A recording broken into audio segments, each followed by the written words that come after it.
네, 여러분 안녕하세요. 주린이도 쉽게 이해하는 주식 재무제표 강의 초급반, 오늘은 제 6강입니다. 재무상태표를 우리가 기존에 한번 알아봤었는데요. 그 내용에 대해서 우리가 좀 까먹었을 수 있으니까 한번 다시 복습을 간단하게 해보고, 너무 큰 회사를 실습으로 하게 되면 숫자가 너무 커져서 이해하시기 어려울 수 있어서 SOS랩이라는 기업으로 한번 오늘은 실습을 한번 해보도록 하겠습니다. 자, 그럼 바로 복습을 한번 해볼까요? 재무상태표의 항목은 자산, 그리고 부채, 자본 이렇게 있다라고 했습니다. 자산에서 부채를 뺀 게 자본이고, 자본은 다른 말로 순자산이라고 얘기할 수 있다라고 말씀을 드렸죠. 자, 그래서 자산 같은 경우에는 유동자산, 비유동자산 이렇게 나뉘는데, 1년 이내에 현금화할 수 있는 자산을 유동자산이라고 하고요. 비유동자산은 1년 이내에 현금화할 수 없는 자산이겠죠. 유동성 있다라는 건 금방 현금화할 수 있다라는 얘기죠. 그러니까 유동성이 좋은 자산, 1년 이내에 현금화할 수 있는 자산, 그리고 유형자산은 형태가 있는 자산입니다. 건물, 토지, 설비, 차량 이런 것들은 형태가 있죠. 그럼 반대로 무형자산이 있을 텐데, 무형자산은 말 그대로 형태가 없는 특허권, 지적재산권, 뭐 연구개발비 이런 것들이 자산으로 들어가는데, 그 중에서도 비유동 자산으로 들어간다. 근데 여러분들이 이해하시기 충분히 어렵지 않을 거다라고 생각을 합니다. 자, 재고 자산은 뭐였죠, 여러분? 말 그대로 재고입니다, 재고. 자, 그때 치킨집 예를 들면서 월드컵 시즌이기 때문에 치킨집 사장님이 이제 앞으로 더 팔릴 것을 예상해서 닭을 평소 대비 100마리 정도 더 들여놨다라고 하면, 팔리지 않은 이 100마리의 닭은 팔리진 않았기 때문에 재고로 갖고 있는 재고자산이 되는 거죠. 금방 팔게 되면 현금화를 할 수 있기 때문에 유동자산으로 들어가고요. 매출 채권은 외상으로 판 거예요. 그러니까 물건은 이미 팔렸는데 고객에게 돈을 받지 않은 외상이라고 생각을 하면 될 것 같습니다. 선급금은 말 그대로 먼저 돈을 지급했다라는 것을 선급금이라고 우리가 얘기를 한다라고 했습니다. 자, 부채 항목으로 넘어오겠습니다. 1년 이내 갚아야 되는 돈, 유동부채라고 할 수 있고요. 비유동부채는 1년 이내 갚지 않아도 되는 장기가 들어가는 이런 부채 항목들이 비유동부채로 들어가고요. 반대로 유동부채는 1년 이내이기 때문에 단기라는 이런 항목이 들어가는 부채가 유동부채로 들어간다라고 우리가 배웠습니다. 매입채무는 매출채권과 반대 개념이라고 생각을 하면 됩니다. 물건은 이미 받았는데 돈을 지급하지 않아서 내가 돈을 지불해 줘야 되는 것, 부채로 잡히는 게 당연하겠죠. 미지급금은 지급하지 않은 돈입니다. 이것도 마찬가지로 돈을 지급을 해야 되기 때문에 부채로 잡히고요. 선수금은 말 그대로 돈을 먼저 받았다라는 개념입니다. 비유동 부채 항목 중에 대표적인 게 장기 차입금뿐만이 아니라 사채가 있는데, 사채는 회사채가 있고요. 그리고 전환사채가 있습니다. 제가 전환사채가 유상증자와 차이점이 있다라고 말씀을 드린 거 기억하시죠? 유상증자는 부채로 잡히질 않는데, 전환사채는 부채 항목으로 잡힌다. 단 전환사채는 주식으로 전환할 수 있는 옵션이 있는 사채라고 말씀을 드렸죠. 주식으로 전환하는 순간 부채에서 사라지게 된다라는 것들 여러분들이 아셔야 된다라고 말씀드렸습니다. 자, 그리고 자본 항목은 자본금이 있고, 이 자본과 자본금은 엄연히 다른 항목이다라고 말씀을 드렸습니다. 자, 자본금은 자본이랑 우리가 혼동이 많이 되기 때문에 제가 이해를 돕고자 이 금이 들어가기 때문에 우리가 금고라고 생각을 하자라고 말씀드렸습니다. 이렇게 금고에 돈을 넣는 돈은 단기간 우리가 뺄 수 없는 돈이죠. 자본금은 창립 자본, 설립 자본이다라고 우리가 이해를 하면 되고, 주식회사라는 이름을 갖고 있는 회사들은 모두가 다 주식수가 있죠. 이 주식수를 액면가를 얼마를 설정할 수 있느냐, 뭐 100원에서 10,000원 이렇게 설정할 수 있다라고 하면 이거는 자유입니다. 하지만 이 100원을 내려가는 돈으로는 액면가를 설정할 수가 없다. 보통 5,000원을 많이 한다라고 해서 제가 그때 설명을 드렸습니다. 자, 5,000원, 한 주의 액면가를 5,000원으로 정했는데, 자, 발행된 주식수가 10만 주를 발행을 했다 라고 하면 설립 자금이 얼마가 되는 거죠? 자, 5억이 됩니다. 자, 5억이 설립 자금이고 이게 자본금이다 라고 얘기를 할 수 있고요. 그래서 이 자본금을 가지고 이제 영업 활동을 하게 되면 이제 여러 가지 이제 수익이 생기겠죠. 수익에서 비용을 제거하고 남은 게 이익이다라고 말씀을 드렸습니다. 자, 이 이익이 이제 자본 항목으로 들어가는 겁니다. 이해가 되시죠? 그래서 이 자본은 부채를 뺀 순수한 회사의 이제 자산이다라고 얘기할 수 있습니다. 순자산인 거죠. 순자산은 자본이다라고 제가 말씀을 드렸습니다. 자본 안에 설립 자금이었던 이 자본금이 포함되어 있는 개념이다라고 여러분들이 이해를 하시면 요 세 가지 항목이 이제 이해가 되시는 거죠. 이익 잉여금은 방금 설명드린 이 당기순이익을 얘기를 하는데 당기순이익에서 이제 주주들의 어떤 배당을 해줘야 되겠죠. 그래서 무상증자를 한다든지 현금 배당, 뭐 주식 배당 등을 해줘서 배당금을 뺀 나머지 순수한 이제 잉여금이 이익 잉여금이다라고 하고 자본잉여금이라는 것도 있습니다. 이 자본잉여금은 주식 발행 액면 초과금 기억나시죠? 예를 들어서 아까 전에 액면 5,000원으로 주식 발행을 했는데 상장을 하게 된 거예요. 이 회사가 상장을 해서 주식이 이때는 한 주에 5,000원이었는데 상장을 해서 1만 원으로 주식의 가치가 올라갔다라고 하면 2배가 증가한 거죠. 이 2배가 증가한 부분들에 대한 걸 주식 발행 액면 초과금이라고 합니다. 이거는 자본 잉여금 항목으로 플러스가 돼서 주주들에게 배당해 줄 수 있는 금액으로는 사용을 할 수가 없습니다. 다만 자본금으로 편입은 할 수가 있다라는 차이가 있습니다. 자, 이런 부분들이 있다라는 거 여러분들이 참고하시고, 자, 왼쪽에 있는 건 그것을 요약해 놓은 표라고 여러분들 이해하시고 복습을 하시면 되고, 재무제표를 딱 한눈에 봤을 때 간단하게 알 수 있는 여러 가지 지표들이 있습니다. 대표적으로 부채 비율이 있고요. 그리고 유동 비율, 그리고 유보율이 있습니다. 부채 비율은 이름에서 느껴지다시피 자본 대비 부채가 얼마나 되는지, 회사에 빚이 얼마나 많은지, 자본 대비 빚이 많은 정도를 나타냅니다. 유동 비율은 1년 안에, 유동이 들어가니까 1년이 당연히 들어가겠죠. 1년 안에 지급할 수 있는 능력이 얼마나 현금이 이제 많이 있느냐, 이제 이런 거를 평가하는 게 유동 비율입니다. 유보율은 기업이 동원할 수 있는 자금 여력이 얼마나 되느냐, 자, 이거를 유보율이라고 얘기를 하는데, 자, 여러분들이 그냥 직관적으로 생각했을 때 부채 비율이 높은 게 좋을까요? 낮은 게 좋을까요? 당연히 낮은 게 좋겠죠. 높은 건 안 좋은 겁니다. 부채가 많다라는 거고요. 유동 비율은 높은 게 좋습니까? 낮은 게 좋습니까?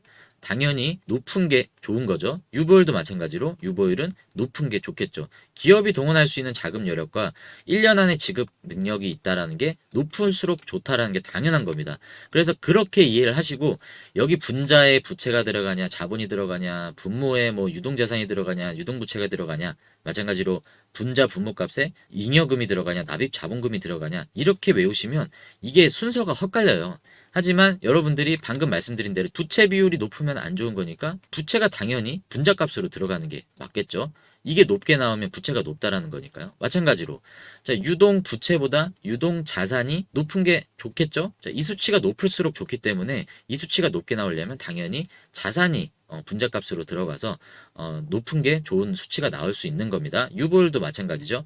납입 자본금보다 잉여금이 당연히 많아야 좋은 거죠. 잉여금은 영업활동을 통해서 이익을 많이 남긴 돈을 상징을 하는 거기 때문에 당연히 분자에는 높이 나올수록 좋은 잉여금이 들어오는 게 상식적으로 맞겠죠. 그렇게 여러분들이 처음에 연상을 하시도록 연습을 하시다 보면 나중엔 그냥 이거 굳이 뭐 이런 수식을 여러분들이 이해하시지 않아도 부채 비율이 얼마가 나오면 아, 대략 이 회사의 재무 상태가 어떻게 되는구나 라고 여러분들이 딱 한눈에 들어오실 때까지 이거는 계속 복습을 하셔야 됩니다. 자, 앞에 복습 내용이 조금 길어졌는데 재무상태표가 손익계산서보다는 그래도 조금 이해하시기가 좀 어려우신 내용인 것 같아요. 그래서 제가 복습에 대해서 시간을 좀 많이 할애를 했고, 자, 바로 SOS랩을 보면서 간단하게 재무상태표를 한번 실습을 해보도록 하겠습니다. 저는 여러분들에게 네이버 증권 창을 통해서 말씀을 드린다라고 했기 때문에 오늘도 마찬가지로 네이버 증권에 있는 SOS랩을 기준으로 설명을 드리겠습니다. 자, 여기 보시면 종목 분석이라고 여기 나오죠. 자, 이거를 클릭하시고 여기 보시면 재무 분석 있습니다. 자, 재무 분석 누르고 내려가 보시면 포괄손익계산서, 재무상태표, 현금흐름표 이렇게 나오죠. 자, 우리는 재무상태표를 클릭해 보겠습니다. 자, 그러면 이렇게 쭉 나옵니다. 자산, 부채, 자본을 보기 위함이잖아요. 세부 항목을 보기 이전에 총계를 먼저 보십시오. 자산 총계가 나왔으니까 부채 총계도 있겠죠. 부채 총계 어디 있습니까? 자, 부채 총계 여기 나와 있죠. 그 다음엔 자본 총계가 이제 나와야 되겠죠. 네, 내려보시면 자본 총계. 자, 이렇게 세 개 항목이 일단은 굵직하게 나오는지 확인을 하시고, 자, 세부적인 걸 여러분들이 필요하신 것만 보시면 됩니다. 나는 뭐 부채 굳이 안 봐도 된다 하시면 자산이나 자본 총계만 보시면 되는 거고요. 처음이니까 자, 세부적으로 한번 보도록 하겠습니다. 일단 자산 총계 보시면 여기에 유동자산 그리고 재고자산 이렇게 있죠. 유동은 1년 이내 현금화 시킬 수 있는 자산, 그 중에 재고자산이 세부 항목으로 들어간다라고 얘기를 했습니다. 자, 유동자산에 속하는 재고자산 플러스를 눌렸더니 자, 상품, 제품, 뭐 원재료, 뭐 이런 것들이 다 재고자산에 들어가는데 SOS랩 같은 경우에는 여기 보시다시피 제품에 대한 재고자산이 역시나 있겠죠. 그리고 원재료도 이거를 가지고 제품을 만들어야 되기 때문에 원재료에 대한 재고자산도 여기 남아 있는 겁니다. 자, 보시면 오른쪽에 이 YOY는 전년 대비 증가율을 나타내는 거예요. 퍼센트가 생략이 되어 있는 겁니다. 전년 대비 17.1% 증가했다라고 볼 수 있고 왼쪽에 있는 이 수치는 여기 단위가 억 원입니다. 18.1억 원이기 때문에 요거는 18억 1000만 원이라고 여러분들이 계산을 하시면 돼요. 자, 그런 기준을 가지고 한번 보면 SOS랩은 자, 보시면 재고 자산이 어떻게 됐을까요? 2021년에는 제품 재고가 1억 원어치가 있었는데 1년 뒤에 3.4억 원어치의 재고가 늘어났고요. 여기에서 8억 원 단위까지 작년에 연말 기준으로 재고가 늘어났습니다. 재고가 느는 건 좋은 걸까요? 안 좋은 걸까요? 해석하기 나름이겠죠. 재고 자산이 는다라는 건 회사가 판매가 늘고 수요가 증가하기 때문에 계속 아까 닭 100마리 튀긴 사람이 월드컵 앞두고 나서 재고를 늘린 거잖아요. 그걸 안 좋다라고는 볼 수는 없지만 또 한편으로 생각해 보면 팔리지가 않아서 이 재고가 계속 쌓인다라는 관점에서 봤을 때는 이 재고 자산이 계속 늘어난다라는 건 좋은 부분이 아닙니다. 그러면 이걸 어떻게 구분할까요? 매출을 보면 되겠죠. 여러분들 매출이 계속 늘어나면서 재고 자산도 이렇게 는다. 이거는 장사가 잘 된다라고 볼 수 있는데 매출은 계속 줄고 있는데 비용이 늘어나고 원재료와 제품, 재고 자산이 계속 는다라고 하는 건 지금 사업이 꺾였다. 장사가 안 된다라고 봐야 되는 수치입니다. 그래서 이 재고 자산 수치는 여러분들이 한 번씩 좀 참고하시면 좋을 것 같고요. SOS랩을 그런 기준으로 한번 볼까요? 매출을 잠깐 보고 넘어오겠습니다. 매출은 여기 종합정보 누르시면 바로 나옵니다. 자, 여기 보시면 매출이 늘고 있나요? 다행히도 매출은 늘고 있죠. 그래서 매출이 느는데 재고자산이 느는 거기 때문에 이거는 크게 악재로 볼 필요는 없다라고 볼 수 있습니다. 물론 최근에 한솔테크닉스 관련해서 33억 소송 관련된 주담통화 영상 보셨죠? 거기에 보시면 이 재고를 한솔테크닉스에서 부담하는 게 싫어서 보험 차원에서 그 가압류 설정을 했다라고 내용이 나오는데 그걸 봤을 때는 악재로 볼 수도 있어요, 물론. 하지만 그렇게 뭐 크게 근간을 흔들 만한 악재는 아니었다라고 시장도 반영을 하기 때문에 지금 하락 부분들을 말아 올리는 주가의 추이를 우리가 봤는데 자, 일단은 재고자산과 매출을 봤을 때는 SOS랩은 그런 상태다라고 좀 이해하고 다시 세부적으로 좀 넘어가 보도록 하겠습니다. 세부적인 거 너무 디테일하게 들어가면 시간이 너무 길어지니까 매출 채권으로 한번 넘어가 보겠습니다. 매출 채권은 뭐라고 그랬는지 기억나시나요, 여러분? 매출 채권. 팔았는데 외상으로 준 거예요. 채권자가 된 거예요. 그러니까 돈을 받을 권리는 있는데 돈을 아직 못 받은 거예요. 이거 돈 받아야죠. 돈을 못 받은 게 계속 늘어나고 있습니다. 팔긴 팔았는데 고객사들이 돈을 아직 주고 있지 않다. 그 증가가 이렇게 늘어나고 있다라는 거. 이것도 안 좋은 겁니다. 여기에선 중요한 게 뭐냐면요. 여러분, 매출 채권은 일단은 팔기는 판 거예요. 근데 이거 외상으로 판 거잖아요. 그래서 돈이 들어오지 않은 겁니다. 이거는 일단 손익계산서에는 매출로 잡혀요. 팔았으니까.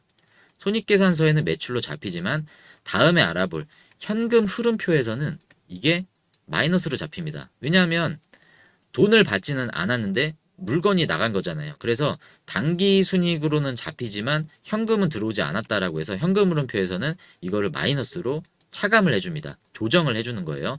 그래서 여러분들이 매출이 늘었다라고 그냥 마냥 좋아하실 게 아니라 매출 채권도 보셔야 돼요. 매출이 막 급성장했는데 매출 채권을 봤더니 매출 채권도 거기에 비하하는 수준으로 너무 많이 올라간 거예요. 그러면 이거는 외상 비율이 너무 높아졌기 때문에 좀 재무 건전성이 좀 안 좋아지고 있다라고 보셔야 됩니다. 재무 상태표를 보려는 게 재무 건전성을 보기 위해서 우리가 본다라고 했기 때문에 재무 건전성 측면에서는 매출 대비 매출 채권이 너무 많다라고 하는 건 안 좋은 겁니다. 자, 이렇게 여러분들이 좀 상식적으로 아셔야 되고 자, 부채 항목으로 내려오면 부채는 유동부채 비유동부채가 있다라고 말씀을 드렸죠. 유동부채를 누르면 1년 이내 갚아야 되기 때문에 단기가 들어가는 게 상당히 많이 나옵니다. 다 보시면 단기가 들어가죠. 그럼 비유동부채는 장기가 들어가는 게 많겠죠. 자, 비유동 금융부채도 봤더니 장기 다 장기가 들어가죠. 그래서 이렇게 구분을 하시면 되고 사채가 대표적인 거다라고 말씀드렸는데 사채를 딱 눌러보면 이 사채는 이제 회사채가 포함이 되고요. CB는 이제 전환사채고요. BW는 신주 인수권부 사채이고요. 그리고 EB는 교환사채죠. 요 E가 익스체인저블 약자를 쓰기 때문에 이 B는 다 본드입니다. B의 약자는 이제 본드죠. 우리가 이제 본드는 이제 달라붙는, 이제 착 달라붙는 고정이라고 우리가 이해를 하면 좋을 것 같습니다. 이 고정이라는 말은 금리를 얘기합니다. 금리, 이자. 자, 이자가 확정 지급되는 고정형 금융상품. 이거를 본드라고 얘기하고 채권이라고 얘기합니다. 채권은 금리가 확정이 돼 있죠. 만기까지 갖고 있으면 약속했던 금리, 이자를 지급을 해주기 때문에 영어로 본드라고 얘기하는데 본드를 붙인다라는 의미보다 이 고정이다라고 이해를 하시면 확실하게 이해가 되시죠? 사채가 비유동 부채에 들어간다. 근데 지금 SOS랩은 사채가 없죠? 지금 사채가 없고 장기 차입금 항목만 있는 상태다라고 좀 볼 수 있습니다. 자, 이렇게 해서 이제 부채 총계가 나오고요. 이 자산에서 부채를 빼면 나머지 이제 자본 총계가 나오게 됩니다. 그리고 자본은 자본금이 있고 그리고 자본 잉여금이 있고 이익 잉여금이 있다라고 말씀을 드렸죠. 자, 자본금 뭐였습니까? 설립 자본이죠. 자, 설립 자본 이거를 자본금 금고에 넣어놨던 돈. 이 돈은 거의 변동이 없습니다. 처음에 들어가 있던 돈에서 변동이 없는데 지금 보시면 자 보통주 자본금에서 지금 변동이 없다가 갑자기 늘어났죠. 이거는 뭐겠습니까? 자본금이 늘어났다라는 것. 이거는 증자를 했다라는 거예요. 무슨 증자를 했는지 확인을 해봐야 되겠지만 증자, 자본이 늘어났다. 자본금이 늘어난 걸 증자라고 얘기를 합니다. 반대로 자본금이 감소한 건 감자겠죠? 네, 이렇게 여러분들이 이해를 하시면 되겠습니다. 네, 그리고 자본 잉여금 항목에도 여러 가지가 있습니다. 주식 발행 초과금이 있고 뭐 여러 가지가 있는데 우리는 주식 발행 초과금 정도만 좀 이해를 하시고 넘어가면 좋을 것 같고요. 처음에 액면가에서 상장을 한 이후에 당연히 액면가보다는 올라가겠죠. 네, 그래서 주식 발행 초과금이 지금 이 정도 발생했다. 742억 원 정도의 액면 초과금이 발생했다라고 이해를 하시면 될 것 같습니다. 자, 이익 잉여금이 사실은 중요하죠. 자, 영업 활동을 통해서 얼마만큼의 잉여금이 생겼느냐, 이게 기업이 잘 돌아가고 있는지를 알 수 있는 척도인데 이익 잉여금이 많이 나와줘야 좋겠죠. 자, 근데 이익 잉여금이 지금은 마이너스인 상태입니다. 아직 신생 기업이기 때문에 그리고 자율주행의 특성상 SOS랩은 라이다를 만드는 회사인데 아직 자율주행 시장이 매출이 찍히고 있는 구조는 아니기 때문에 이건 우리가 좀 특수성을 고려하고 봐야 되지 않을까. 무조건 마이너스가 찍혔다라고 해서 그냥 이 회사 투자하면 안 된다라고 보기보다는 이 회사가 속한 그 산업의 특수성을 여러분들이 좀 고려를 하시고 이거는 접근을 해야 될 것 같습니다. 자, 이렇게 우리가 좀 알아봤고요. 여기까지 이해가 되셨으면 종합정보 여기 들어가시면 아까 보셨던 이런 종합적인 내용이 여기 나오는 거죠. 자, 재무상태표와 연결이 되는 건 부채 비율, 당좌 비율, 유보율입니다. 자, 여기 보시면 유동 비율은 나오지 않았지만 유동 비율 대신에 당좌 비율을 비교를 하셔도 돼요. 현금성 자산들을 얼마나 가지고 있는지 비율을 따지는 건데 406%면 현금이 상당히 많다라고 볼 수 있는 거고요.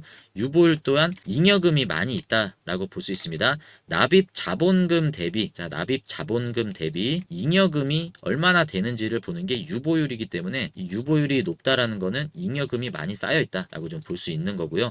영업을 통해서 증가한 잉여금으로 유보율이 올라간 거는 아닙니다. 하지만 현금 확보를 한 부분은 맞기 때문에 현금을 얼마나 갖고 있는지를 우리가 측정할 수 있는 이 세 개의 비율, 부채 비율, 당좌 비율, 유보율, 요거를 한번 보시면 좋을 것 같고, 자, 그래서 부채 비율은 양호하다라고 볼 수 있습니다. 매출이 단기간 나오지 않더라도 버틸 수 있는 유동성은 어느 정도 가지고 있다라고 우리가 볼 수 있습니다. 자, 이렇게 이해를 하시면 좋을 것 같고요.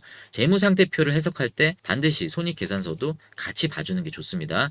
매출이 늘어나는지를 보는 게 좋고요. 영업이익의 증가, 질적인 성장이 얼마나 일어나고 있느냐 이거를 또 봐야 되고 거기에 비해서 부채 비율은 적정한 수준인지 현금 확보는 어느 정도 돼 있는지 자 이렇게 1차적으로 접근하는 것도 물론 중요하지만 부채 비율이 높다고 무조건 투자를 안 해야 되느냐? 자 그렇진 않습니다.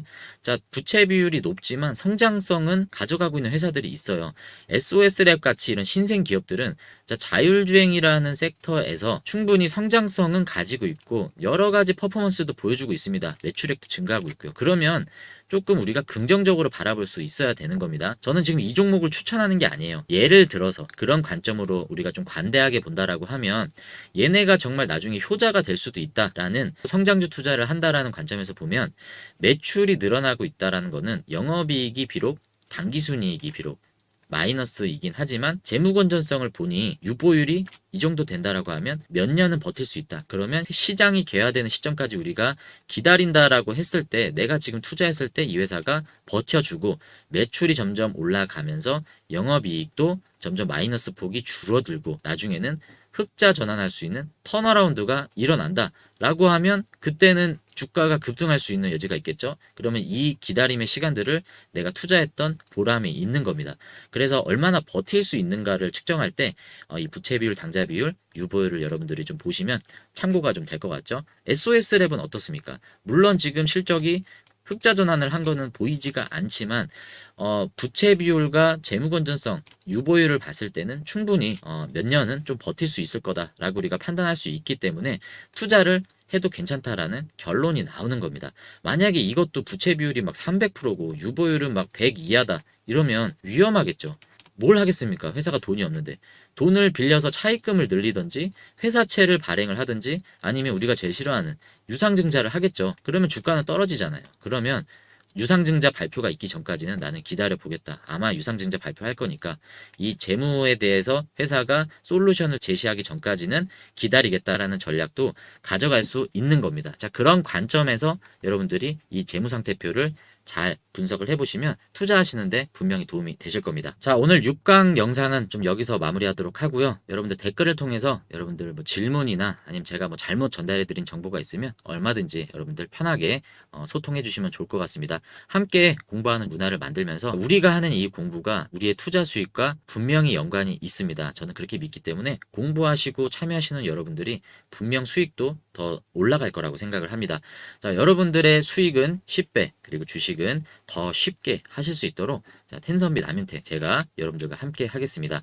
자, 여러분들 영상이 도움이 되셨다라고 하시면 좋아요와 구독 한 번씩 꼭 좀 눌러주시고요. 저는 다음에 7강 영상에서 여러분들 찾아뵙도록 하겠습니다. 시청해주셔서 감사합니다.